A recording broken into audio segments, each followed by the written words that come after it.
우리가 지금 반복하고 있는데 이사야 선지자가 지금 이스라엘 백성들에게 말씀을 할 때 어디에 있는 이스라엘 백성들이라고 우리가 듣고 있죠? 바벨론의 포로로 끌려가 있는 이스라엘 백성들. 그것을 이제 40장에서부터 계속 위로의 메시지를 던져주고 있어요. 그런데 이제 드디어 포로에서 이제 돌아오는 겁니다. 물론 이때 예언할 때는 포로도 되지 않았고 모든 삶이 그렇죠. 지금 나라를 이루고 있는 그런 삶이었는데 그런데 앞날에 일어날 일들을 미리 다 말씀을 하는 거죠. 이제 포로 생활하고 있는 그들을 계속 위로를 하다가 이제 포로 생활에서 돌아오는 거예요. 돌아오는데 자 52장 11절을 보세요. 52장 11절을 보시면은 같이 한번 읽을까요? 시작. 너희는 떠날지어다 떠날지어다 거기서 나오고 부정한 것을 만지지 말지어다 그 가운데서 나올지어다 여호와의 가구를 매는 자들이여 스스로 정결하게 할지어다. 그러니까 너희는 떠나야 된다. 이제 빨리 나와서 본국으로 귀환하기를 바란다. 너희는 떠날지어다. 그렇게 이야기합니다. 고레스 왕이 성전을 지을 재료를 그 손에 쥐어서 이제 보내는 그 사건을 미리 말씀하였고 그래서 이제 그들이 떠난 거예요. 떠나서 이제 돌아왔습니다. 돌아온 그 이스라엘 백성들, 그러니까 포로 생활하다가 이제 돌아온 이스라엘 백성들에게 이제 하나님께서 말씀을 하시는데 다시는 포로 생활해서는 안 되잖아요. 다시는 그런 삶을 살아서는 안 되지 않습니까? 그래서 그들에게 이제는 너희들이 똑바로 살아야 돼. 이제는 너희들이 올바로 살아야 돼. 다시는 그런 포로 생활로 가서는 안 돼. 그러면서 당부를 주는 겁니다. 52장 1절이에요. 그게 1절인데 한번 볼까요? 같이 읽을까요? 시작. 시온이여 깰지어다 깰지어다 내 힘을 낼지어다 거룩한 성 예루살렘이여 내 아름다운 옷을 입을지어다 이제부터 할례 받지 아니한 자와 부정한 자가 다시는 내게로 들어옴이 없을 것임이라. 그러니까 이스라엘 백성들을 향하여서 무엇이라고 불러요? 시온이라고 부르고 또 그들을 향하여서 예루살렘이라 부르는 까닭은 그들이 지금 어디로 옮겨졌다는 거예요? 바로 시온산 예루살렘에 옮겨졌다는 것을 지금 가정을 해서 이제 너희들이 그곳에서 떠나서 왔으니까 다시는 멸망당하는 일이 없어야 돼. 그러면서 이렇게 이제 살아야 돼 하면서 세 가지를 당부를 해줘요. 이렇게 살 때 너희들이 다시 포로 생활로 가지 않고 심판받지 않고 하나님의 백성으로 살 수가 있다라면서 세 가지를 당부하는데, 그러니까 하나님의 축복을 누리며 살아갈 수 있는 삶, 하나님의 백성으로서 살아갈 수 있는 삶 세 가지를 일러주고 있는데 눈으로도 확인되어요. 첫 번째 시온이요 무엇이라 어떻게 하라는 겁니까? 52장 1절을 보니까 시온이여 깰지어다. 너희는 어떤 상태로 살아야 되는 거예요? 깨어있는 상태로 살아야 된다. 너희는 어떠하든 깨어야 된다. 그런 다음에 그 다음에 또 어떤 이야기를 합니까? 내 힘을 낼지어다. 너 안에 있는 힘을 내야 된다. 그리고 세 번째 거룩한 성 예루살렘이여 내 아름다운 옷을 입을지어다. 아름다운 옷을 입어야 된다는 겁니다. 이렇게 살면은 너희들이 다시 포로 생활을 하지 않을 것이고 주 안에서 너희들이 하나님의 백성으로 사는 축복된 삶을 살 것이다.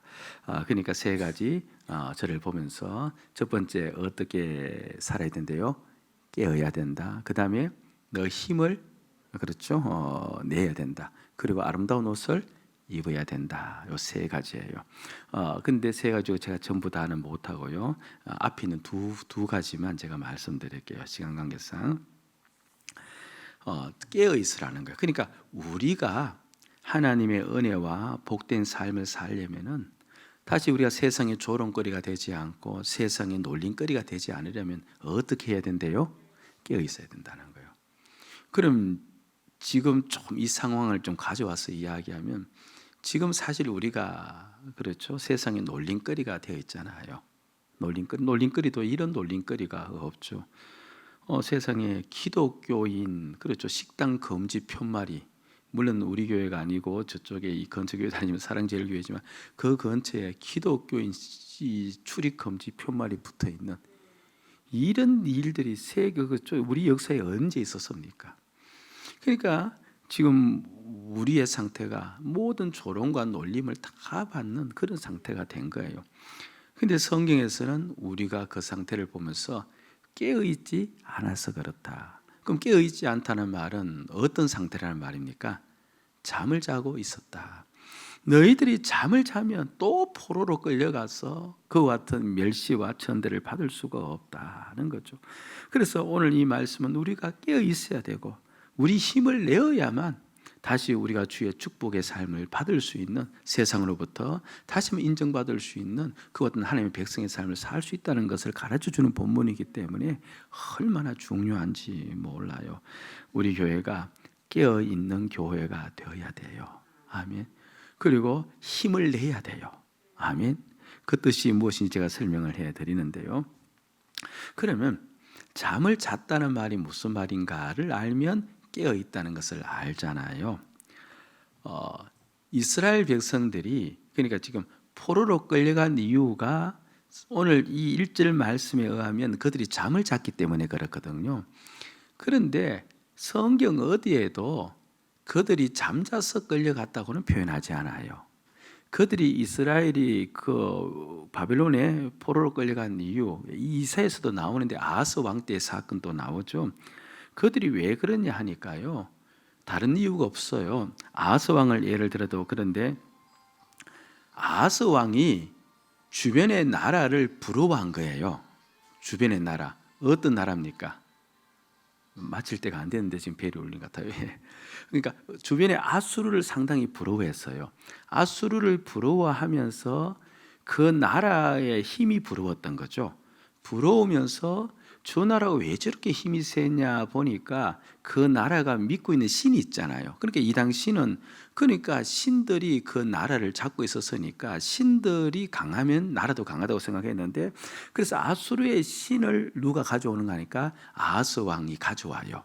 가져와서 이 이사야 선지자는 아하스 왕에게 하나님만을 섬겨야 된다. 그 당시 여러분 기억나십니까? 오래전인데 위에 이제 북쪽 이스라엘과 아람 두 나라가 동맹을 해서 쳐들어 오려고 할 때, 그때 아하스 왕이 삼림이 바람이 흔들리는 같이 부들부들 떨고 있을 때 이사야 선지자가 가서 하나님만을 믿어야 되고 섬겨야 된다라고 이야기했을 때 나는 그러하지 않겠다라고 이야기한 거 생각나세요? 수개월 전이었어. 예, 바로 그때. 그러니까 그 하나님을 의지하지 않는 까닭이 있는데 아수르가 믿어진 거예요.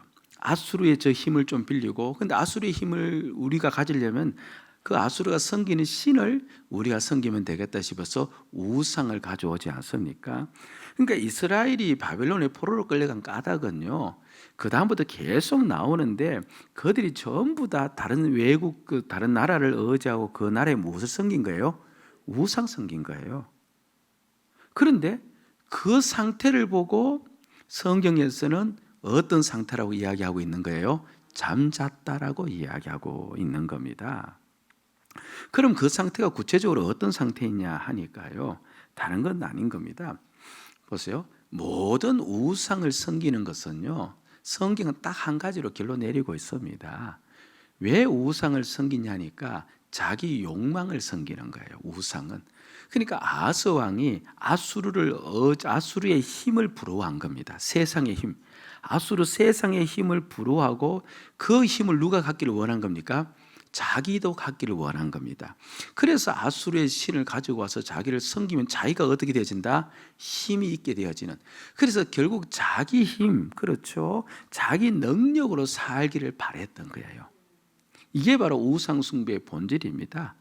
우리가 그 이스라엘 백성들이 금송아지를 섬긴 사건이 있지 않습니까? 그래서 그 금송아지 섬기는 까닭도 자기 욕망을 섬기는 거예요. 자기 욕망을 이루고 싶고 자기의 마음의 소원을 이루고 싶고, 우리가 왜 그렇죠? 사람들이 절에 가서 그 바위 덩어리 앞에서 비는 거예요. 그 바위 덩어리를 신으로 모시고 비는 까닭은 바위 덩어리에게 그렇죠, 소원을 이야기하는 게 아니면 사실 누구의 소원이에요? 자기 안에 있는 욕심을 이루기 위해서 그렇게 그 사람은 그 바위를 신으로 그냥 섬긴 거예요. 그러니까 모든 우상 숭배의 본질은 자기 성취예요. 결국 이스라엘이 자기 힘으로 살기를 바랐던 거예요. 아하스 왕이 자기를 붙잡고 살려고 했던 거예요. 그런데 세상적 그 힘을 자기가 가지고 그 힘으로 자기 나라가 이끌어지기를 원했을 때 하나님께서는 그 아하스 왕 때 바벨론의 포로로 갈 것이라고 예언을 이사야를 선지자 통해서 이야기를 하지 않습니까? 이게 잠잔다라는 것은 다른 것이 아니고 우리가 늘 듣는 말씀이에요. 자기 힘, 자기 능력을 붙잡고 살려고 하고 보이는 세상의 힘을 의지해서 살아가려고 하는 그 모든 상태는 하나님 보시기에는 어떤 상태예요? 잠자는 상태라는 겁니다. 마귀는요, 우리를 하여금 어떻게든 내배드리지 못하도록 막지 않아요. 마귀는 우리를 하여금 봉사 못하도록 막지도 않습니다. 마귀가 노리는 것은 딱 한 가지입니다. 뭡니까? 신앙생활 하더라도 그렇죠. 무엇을 의지하고? 자기를 의지하고 자기를 위해서 신앙생활하라. 자기를 위해서 신앙생활하라. 그게 마귀가 노리는 겁니다. 예배를 그렇죠. 여기서 뭐 수천 명, 수만 명이 모여도 마귀는 별로 두려울 것 없습니다. 그렇죠. 자기를 위해서 예배하고 자기를 위해서 예수를 믿고 자기의 소원을 이루기 위해서 너희들이 마음껏 신을 섬기는 것은 내가 다 허용한다는 겁니다. 결국 자기를 위해서 살아간다는 것은 결국 그 사람이 지금 어떤 상태에 있다는 거예요. 죄 가운데 있고 마귀의 수하 속에 있다는 것이거든요. 그걸 바로 잠잔다고 이야기하고 바벨론은 세상을 대표하는 대명사예요. 그렇게 자기 힘을 위해서 살아가는 그들, 자기 힘을 붙잡고 살아가는 그들, 이스라엘 백성들이 결국은 세상의 중심이 자기 중심, 자기 힘을 의지하는 것이기 때문에 세상에 의해서 멸망받도록 그렇게 만들어 버린 겁니다. 여러분들 사실 그렇죠. 좀 우리가 어떻게 오늘 교회를 다 진단할 수 있겠어요? 뭐 또 우리가 가지고 있는 눈, 시각은 크게 좁지만서도 그러나 오늘 이렇게 멸시와 많은 그렇죠. 사람들로부터 비아냥 소리를 듣는 까닭이 우리도 잘 알아요. 교회로 모였지만서도 다 자기 욕심과 자기 욕망을 충족하기 위해서 얼마나 애쓰는지 몰라요. 그러니까 세상이 오히려 우리를 욕을 하고 있는 겁니다. 그렇잖아요. 이게 이제 잠자는 상태다는 거죠. 그러면 깨어 있다는 게 무엇냐면 그거는 뭐 반대죠.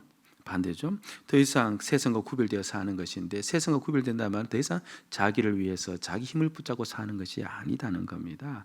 자기를 위해서 사는 것이 아니라 자기를 만드신 하나님을 붙잡고 하나님을 위해서 살아가는 것. 그렇죠. 예. 그게 바로 이제 깨어 있는 상태를 여기서 말하는 겁니다.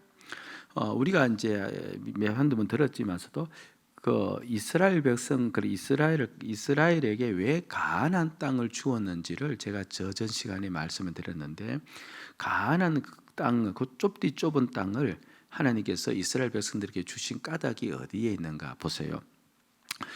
바벨론의 포로가 끝나고 난 다음에 하나님께서는 이스라엘 백성들을 또 가나안 땅으로 귀환시키잖아요.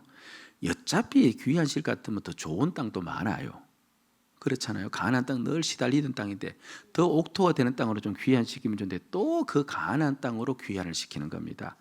왜 그 가나안 땅에 그렇게 계속 머물게 하느냐니까 다른 것이 아니라 가나안 땅 주변에 무엇이 많다고 이야기했어요? 민족들이 많은 거예요.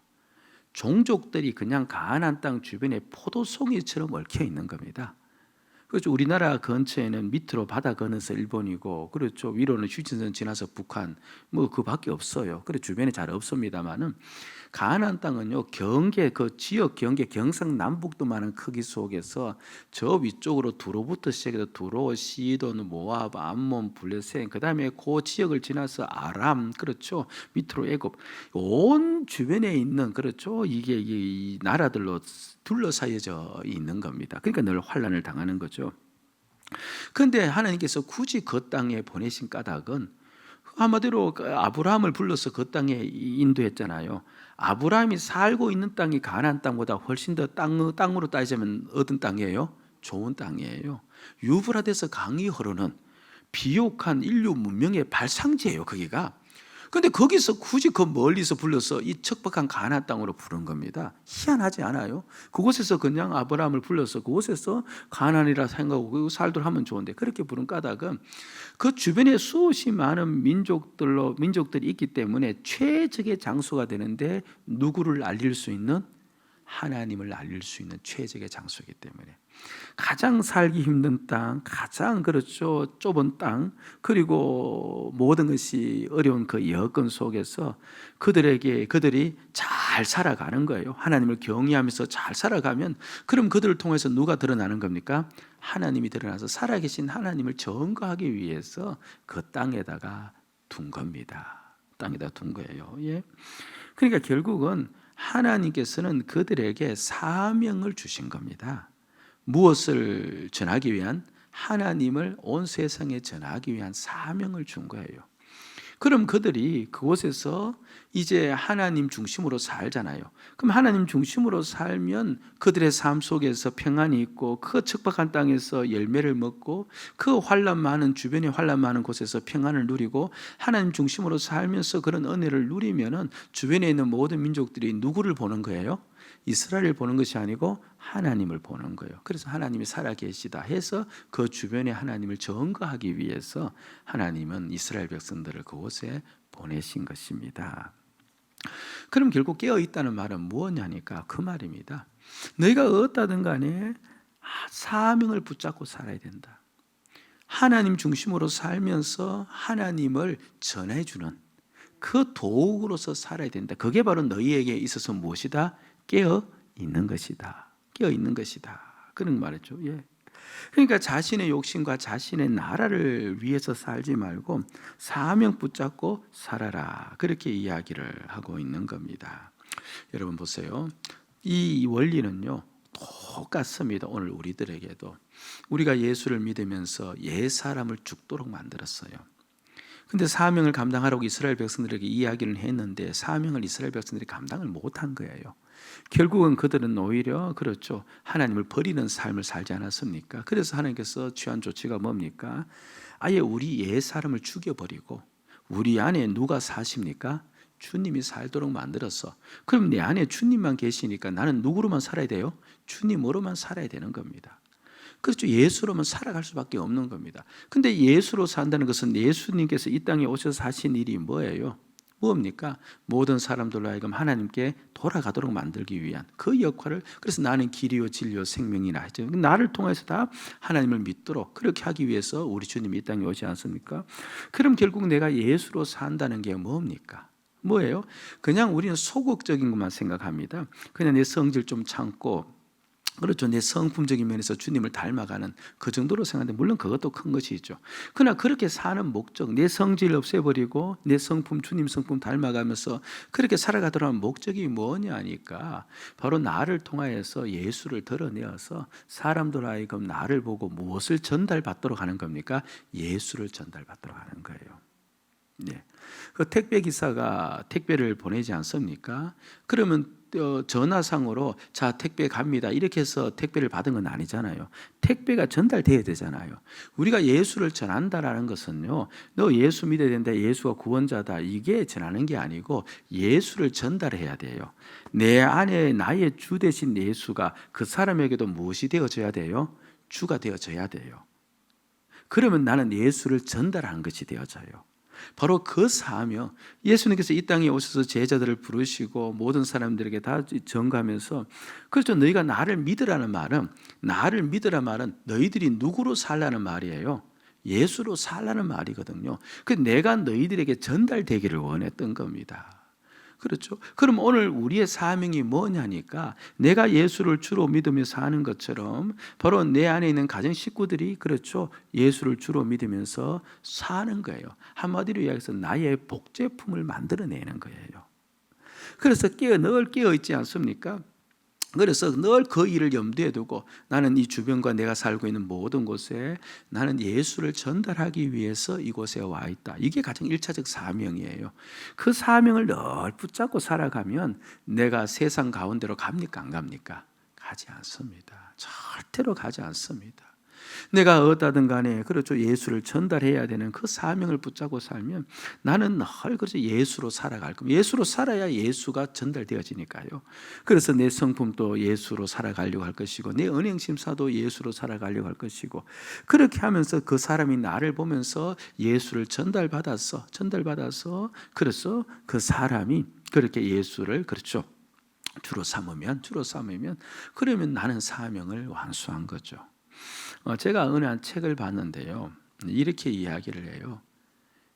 우리 평생을 살면서 1인이 두 사람만 제자를 만들면 이 땅은 천국이 온다, 이렇게 이야기해요. 그러니까 한 달에 한 명도 아니고 1년에 한 명도 아니고 일평생 수십 년 예수 믿으면서 몇 사람만 제자 삼으면 된대요. 두 사람만 삼으면 된대요. 그러면 멀리 갈 것도 없고 우리 집에 두 사람 있어요, 없어요? 있습니까? 그 두 사람만 제자 삼으면 되는 거예요. 제자 삼다 말은 내가 예수를 주로 섬기듯이 그 사람도 뭡니까? 예수를 주로 섬기도록 예수의 내가 믿고 있는 주를 그에게 전달시키면, 그러면 그게 제자거든요. 나의 복제품이지 않습니까? 그러면 그 두 사람이 또 한 사람이 몇 사람을 제자 삼아요? 두 사람을 제자 삼으면 이건 기하급수적이 되어지거든요. 이건 상당히 무서운 겁니다. 그렇죠? 그런 식으로 하면 이 세상은 주의 나라가 되어진다는 겁니다. 주님이 그걸 우리에게 원하고 있는 겁니다. 이제 명절 고속도로를 가지 않습니까? 제가 시골이다 보니까 한동안 가죠. 근데 차가 아무래도 그렇죠. 이 5식구 다 옛날 어린애 때는 됐는데 지금은 덩치가 있어서 안 돼요. 그래서 승합차를 타고 갑니다. 그 승합차를 타고 가다 보면 항상 유혹이 와요. 우리는 5식구인데 옆에 뻥 뚫린 데가 뭐예요? 이 전용 도로 있잖아요. 이게 버스 전용 도로 있는데, 그럼 가면 애들이 안 되는 줄 알면서도 늘 저를 자극해요. 아빠 달려, 이렇게 이야기합니다. 달려. 근데 나도 유혹이 되어져요. 너무 이게 오래 밀리면 집에까지 가는데 시간이 너무 많이 걸리니까 피곤도 하고 곤비도 하고 그렇죠. 정상으로 달려도 한 4시간 3시간 걸리는데 막히고 휴게소 들리면 한없이 가거든요. 그런데 저는 그렇죠. 혼자 있으면 모르겠지만 애들 싣고는 절대로 전용 차선으로 안 갑니다. 그리고 가는 부모가 어디 있겠어요? 가면 뭡니까? 그 다음에 물론 갈 때는 좋은데 그 다음에 반응이 뭐겠어요? 목사가 왜 저래? 이거 아니에요. 뻔하잖아요. 그렇죠?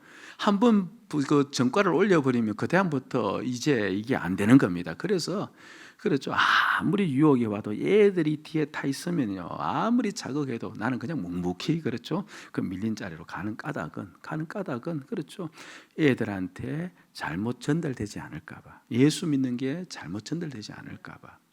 그러니까 보세요. 제가 뭘 이야기하니까 그 전용 차선 하나 타는 거죠. 그것도 어떻게든 간에 애들한테 잘못 전달되지 않으려고, 그렇죠. 목사로서의 삶이 잘못되지 않으려고 그렇게 노력하니까 그죠. 그 시간만큼만이라도 무언가 전달되는 거, 예수가 전달되잖아요.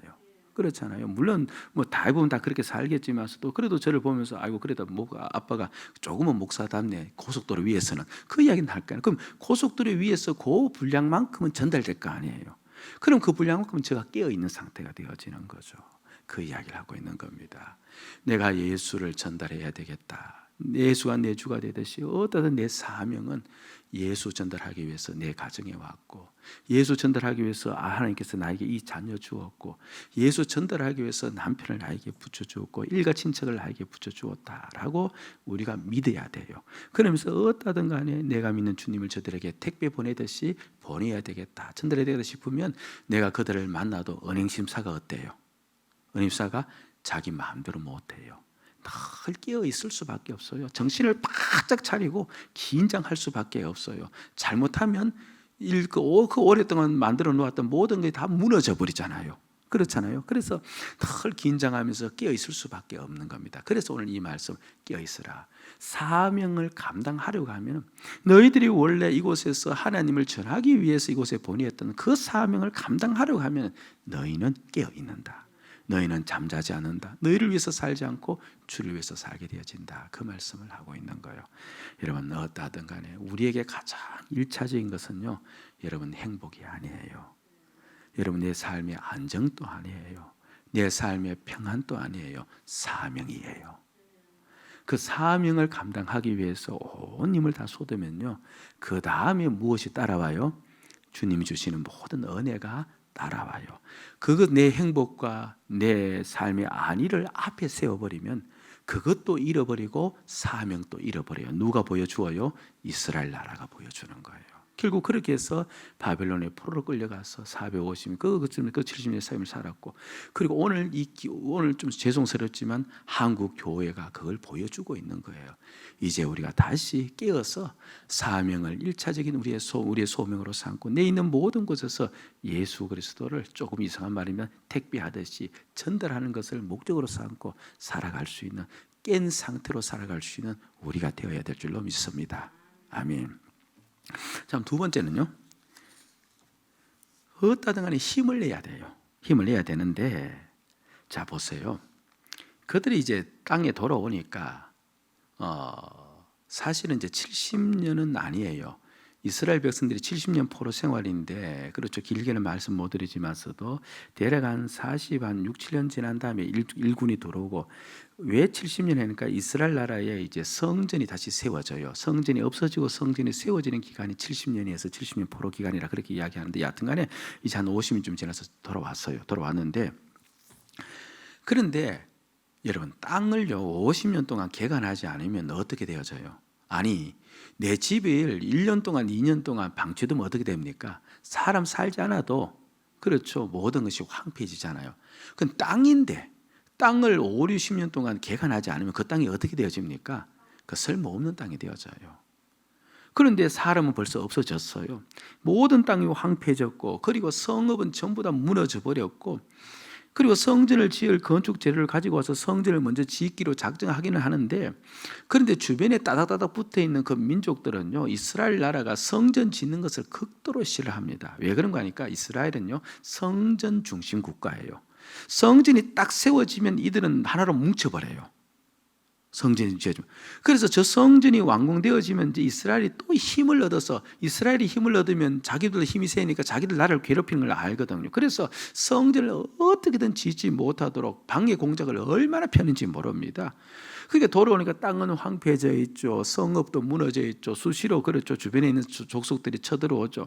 그리고 성읍을 짓지 못하도록 방해는 전부 다 하죠. 그리고 자신들도 지금 살만한 곳도 없죠. 그러니까 이게 열심히 살려고 해도, 힘을 내려고 해도 힘이 빨리 뭡니까? 소진이 되는 겁니다. 그래서 나름대로 처음은 그 개간하고 어떻게든 살아보려고 애를 쓰면서 그렇게 막 발부둥을 쳤어요. 치다가 결국은 성전도 못 지어요. 왜 성전도 못 지으니까 힘이 없다는 겁니다. 이 성전 지을 힘도 없고 힘도 없다. 그래서 우리 힘이 다 소진되었다. 그렇게 이야기를 합니다. 그런 그들을 향하여서 이야기하는 거예요. 자세히 한번 성경 본문을 보세요. 시온이여 깰지어다 깰지어다. 그 다음에 힘을 내라면서 누구의 힘을 내라고 합니까? 너의 힘을 낼지어다. 이상하지 않아요? 지금 이들은 자신들이 가지고 있는 힘이 어떻다는 거예요? 다 소진되어서 우리 이제 아무것도 못한다라고 이야기하는데, 너의 가진 힘을 내어라. 너에게는 무엇이 있다는 거예요? 힘이 있다는 겁니다. 그렇죠. 가끔 우리들도요, 일이 많이 가중되어 있잖아요. 가중되어서 계속해서 겹겹이 이제 일이 많아지면, 참 저도 이제 목회하면서 답답할 때가 그겁니다. 이제 평안하게 사시는 분은 그냥 계속 평안하게 사시는 건데, 일이 있는 집은요, 왜 그렇게 많아요? 그렇죠. 이 일 끝나면 저 일 끝나고, 그렇죠, 저 일 끝나면 이 일 끝나고, 막 계속 하다못해 나중에 친인척 일까지 다 또 몰려오는 그런 집도 있어요. 그러니까 옆에서 봐도 안타까워요. 아니 도대체 왜 저러나 저럴 정도로 그게 그럴 수가 있는 거예요. 그렇죠. 그럴 수 있는데, 그렇게 일이 많이 가중되면 처음은 어떻게 하든 간에 믿음으로 살아보려고 애를 쓰다가, 근데 나중 되면 어떻습니까? 지칩니다. 지치면서 이거 더 이상 내 힘으로는 안 되겠다. 자포자기할 때가 많죠. 지금 이스라엘이 그런 상태예요. 더 이상 내 힘으로 못 살겠다. 자포자기한데 찾아오셔서 하는 말씀이 너 힘을 낼지어다. 아니 제가 자포자 지금 다 안 되는데요. 지금 힘 내봤자 소용이 없는데요. 그런데 너 힘을 낼지어다. 너 안에는 무엇이 있다는 겁니까? 힘이 있다는 거예요. 힘이 있다는 겁니다. 결국 무엇을 일러주고 있는 거니까, 나는 힘을 다해서 지금까지 무언가 건축하고 무언가 일을 해보려고 노력했는데, 근데 나는 그것이 안 되니까 아이고 나는 힘이 없습니다라고 했는데, 하나님이 지적하는 겁니다. 그거는 너의 힘이 아니다는 겁니다. 그거는 가짜 힘이라는 거예요. 네가 쏟고 있는 공갈빵이라는 겁니다. 무언가 너가 힘이라고 여겼고 너가 무언가 너에게 도움이 된다고 여겼던 버팀목으로 여겼던 그것이지만서도 실제 그것은 너의 힘이 아니다. 그런데 너는 그 너의 힘도 아닌 그것을 너의 힘으로 여기면서 살았다. 실제로 너 안에는 진짜 힘이 있는데 그 진짜 힘을 너가 붙잡아야 된다. 이 말을 하고 있는 겁니다. 여러분, 내가 믿고 내가 알고 있는 힘이 있지 않습니까? 봉사를 하면서도 열심히 봉사하는데 이 봉사의 성적이 좋지 않아요. 그래서 식구들도 잘 모이지를 않고 나는 온 힘을 다해서 하고 있는데 기도도 하면서 하고 있는데 잘 모이지 않고 그러다 보면 아이고 나는 열심히 다 했는데 힘껏 다 했는데 안 되는가 보다. 아이고 난 지쳤다. 나는 도저히 내 힘대로 못하겠다 하면서 그렇죠. 이제 예를 들면 그냥 목사님 저 힘을 다 했는데 저는 안 되나 봐요. 안 되나 봐요. 자기 찾아왔어요. 그러니까 나는 힘대로 했는데 안 되나 봅니다. 이렇게 왔잖아요.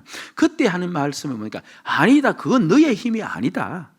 너는 가짜 힘을 믿고 살았다.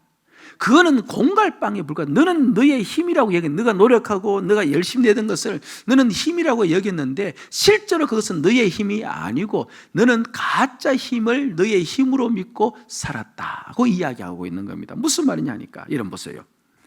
내 힘과 내 능력으로 살아가는 나는 이미 예수 믿을 때 어떤 자가 되었어요? 죽었어요.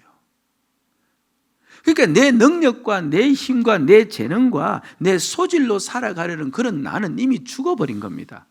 그럼 나는 나를 보면서 믿을 힘이 나에게는 있다 없다? 없는 겁니다. 이미 힘 있는 나는 죽었으니까. 자기 힘과 자기 능력과 자기 소질을 보면서 그렇죠 살던 그런 나는 이미 죽었으니까 나에게는 사실은 힘이 뭡니까? 없어요. 없습니다. 그런데 너 안에 진짜 힘이 있다라고 이야기한 까닭은 무슨 말이니까 너 안에 누가 있다는 겁니까? 주님이 계시다. 이때는 이제 하나님이죠. 하나님이 너희와 함께 있지 않느냐? 하나님이 너희의 무엇이 되어진다는 겁니까? 힘이 되어진다는 겁니다. 힘이 되어진다는 겁니다. 예. 그러니까 우리가요 진짜 힘을 늘 붙잡아야 되는데 그런데 우리가 살면서 자기 힘을 붙잡아요. 자기 능력을 붙잡고 그걸 가지고 막 일을 일으키려다가 결국은 모든 것이 안 될 때 나는 최선을 다했는데 어쩔 수 없다 하면서 주저앉아 버리지 않습니까? 지금 이스라엘 백성들이 그렇게 주저앉고 있는 겁니다. 내 힘을 낼지다. 너의 힘이 진짜 힘이 너 안에 있는데 하나님이 너의 힘이 되어진다고 이야기하는데 그 힘을 믿고 너희들이 일어나기를 원한다. 이 이야기를 지금 하고 있는 거죠. 이스라엘이요, 그 홍해를 건넌 사건 있지 않습니까? 그 사건을 이제 로마서에서는 세례 사건에다가 비유를 해요. 세례는 두 가지를 의미해요. 나는 죽고 그리고 나는 예수님께 접붙임을 당했다 이 말이거든요. 그러니까 뭐 늘 이거 자주 드리면서 사람이 세례 받을 때 우리는 그냥 물 몇 방울을 머리에 숙이지만 침례 교회에서는 침례탕에다가 그를 집어넣는다고 했잖아요. 그 집어넣은 다음에 제가 어떻게 했습니까? 그냥 빨리 들어갔다가 건져내는 게 아니고 손으로 어떻게 한대요? 꾹 눌러버립니다. 그렇죠. 눌러서 그렇죠. 그것도 물론 형식 그지만 눌러서 원래는 언제까지 눌러야 되니까 물을 숨 못 쉴 정도로 눌러버려야 돼요. 그래서 막 죽겠다고 발버둥 치면 그때 건져내는 거예요.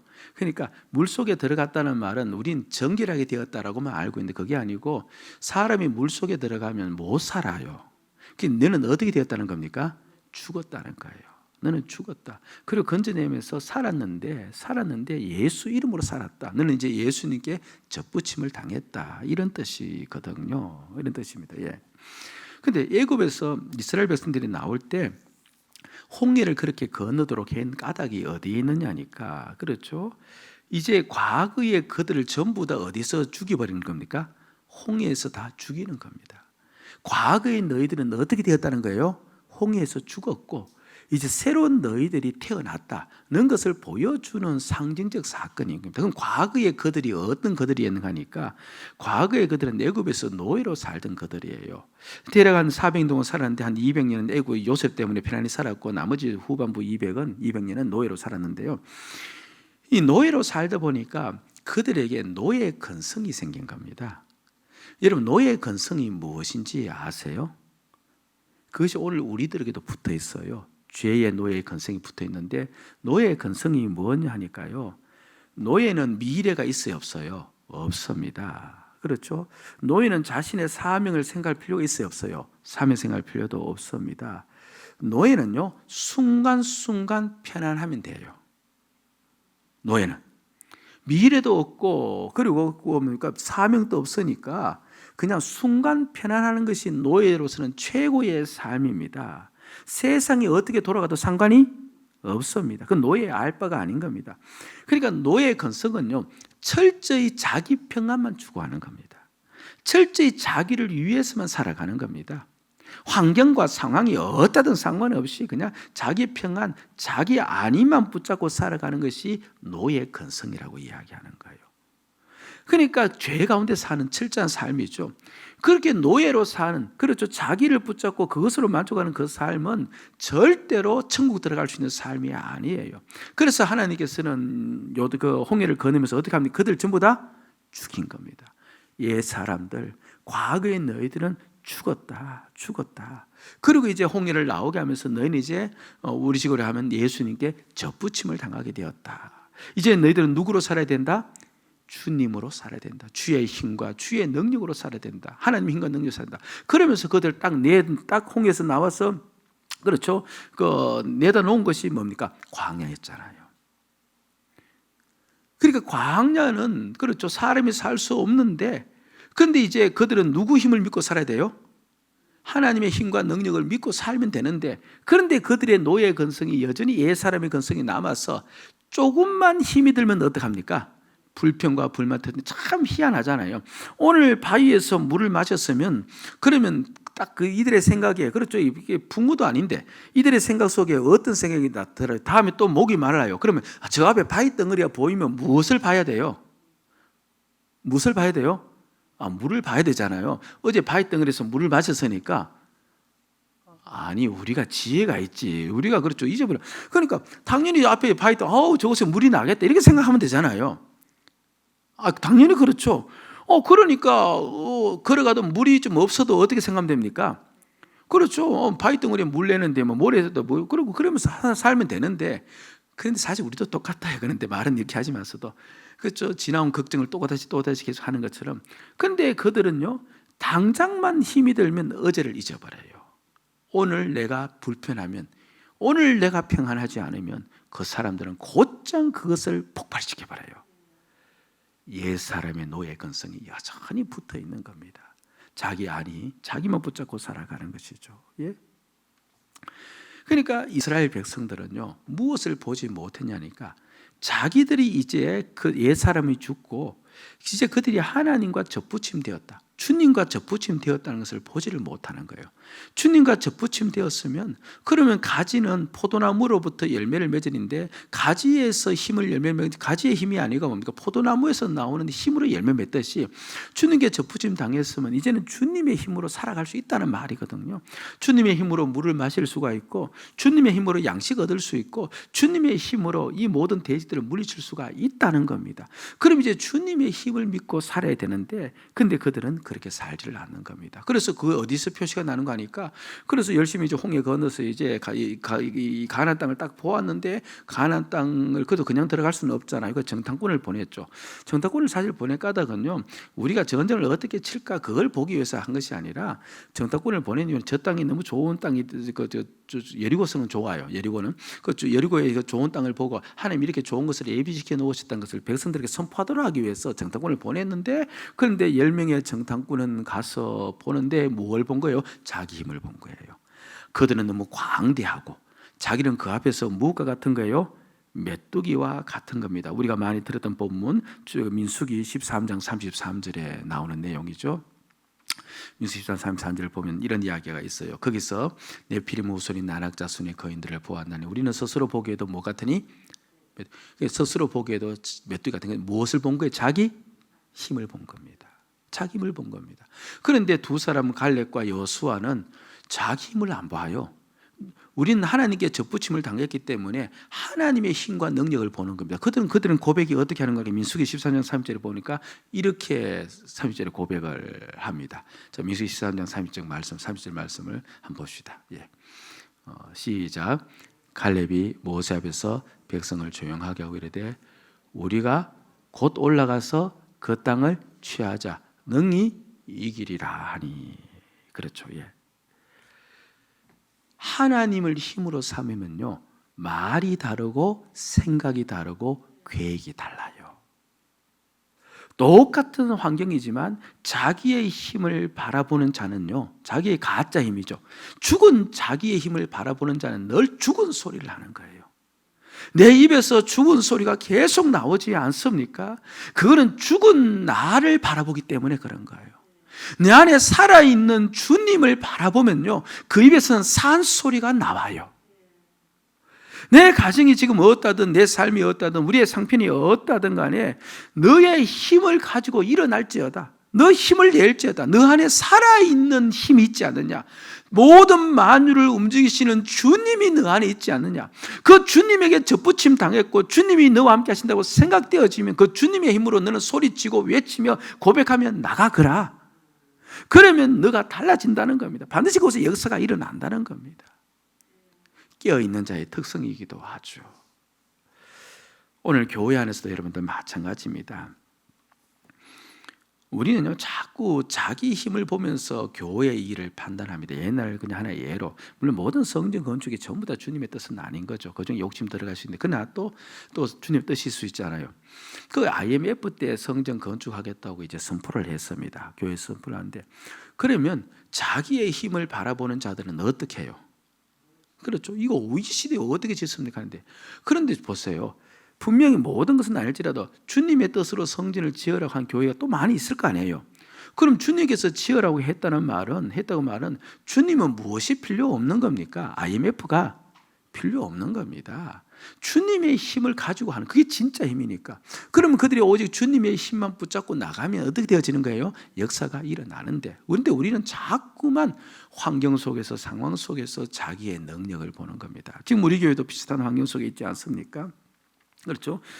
교육관과 지금 그렇죠. 우리가 아토를 짓자, 성교와 아이들 교육을 짓자, 그렇게 이야기하고 있는데, 물론 저희 교회야 뭐 그렇게죠. 뭐 그 하지 않습니다만은, 그런데 이렇게 짓자 때 또 한편으로 생각하면, 아이고 지금도 코로나 기간 이렇게 생각할 수 있잖아요. 그러니까 자꾸만 자기 힘을 보는 겁니다. 주님의 뜻이면 주님의 힘을 보면은 생각이 달라요. 계획이 달라지고 목적이 달라지고 말이 달라진다는 겁니다. 여러분들, 어떠든 간에 우리가요, 다시 하면 주님 안에 접붙임 되었으니까, 죄의 노에서 다시 돌아왔으니까 깰지어다 깨어 있어야 돼요. 사명자로 살아야 돼요. 아멘. 사명자로 사시고 내 안에 진짜 힘을 붙잡고 사시기를 바랍니다. 그러면 우리가 살아있는 자가 되어지고 다시 잠자는 자가 되지 않으면 주님의 은혜와 복을 누릴 수 있는 자가 되는 줄로 믿습니다. 이 은혜가 있기를 제가 주의 이름으로 축복을 드립니다. 아멘.